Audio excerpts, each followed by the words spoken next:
ગુજરાત રાજ્ય સરકાર અને સુરત મહાનગરપાલિકા સુરત શહેરના લોકો અને સહેલાણીઓ માટે સુરત શહેરની વર્ષો જૂની માંગ ડુમસ પ્રોજેક્ટ માટે સુરત મહાનગરપાલિકાને પૂરી મદદ કરી રહી છે ત્યારે સુરત ડુમસ પ્રોજેક્ટ હાલ ક્યાં પહોંચ્યું છે તે અંતર્ગત સુરત મહાનગરપાલિકા કમિશનર શાલિની અગ્રવાલે ડુમસ સી ફેસ ડેવલપમેન્ટ પ્રોજેક્ટની ચાલી રહેલ કામગીરીનું નિરીક્ષણ કર્યું હતું।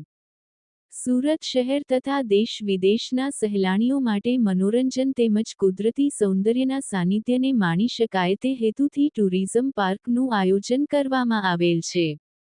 ત્યારે ડુમસ દરિયા કિનારાના 102 હેક્ટર તથા દરિયાની કુલ 5 કિલોમીટર લંબાઈમાં અદ્યતન પર્યટન સ્થળ વિકસાવવાના આયોજન પૈકી ઝોન 1 અર્બન ઝોન 12.86 હેક્ટર વિસ્તારમાં 244 કરોડ રૂપિયાનું કેપિટલ કામ પ્રગતિ હેઠળ છે।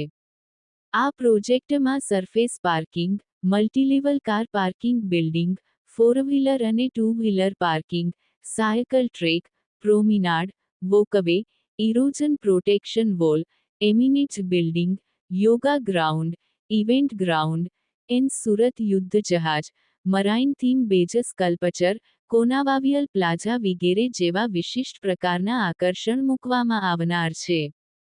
કુલ 12.86 હેક્ટર વિસ્તારમાં સી ફેસ પ્રોજેક્ટને લગતા સીસીટીવી કેમેરાઓ, digital display, NBS trail, water supply grid system, STP inflow અને outflow system, recharging bore, monitoring system, security monitoring, સહેલાણીઓની ઇમરજન્સી, ડિઝાસ્ટર મેનેજમેન્ટ પ્લાન નિયંત્રણ આધારિત સુપરવાઇઝરી કંટ્રોલ, ડિજિટલ મેનેજમેન્ટને લગતા તમામ પ્રિકોશનરી આઇટમો વગેરેનું એક જ સ્થળેથી મોનિટરિંગ થાય તે માટે એમએલસીપી બિલ્ડિંગમાં કંટ્રોલ રૂમની વ્યવસ્થા છે।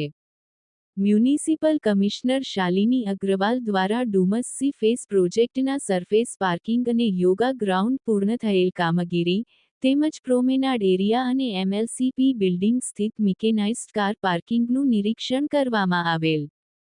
તથા આ પ્રોજેક્ટમાં હોર્ટિકલ્ચર સહિત બાકી રહેલ તમામ કામગીરીઓ તાકીદે પૂર્ણ કરવા સૂચના આપી હતી।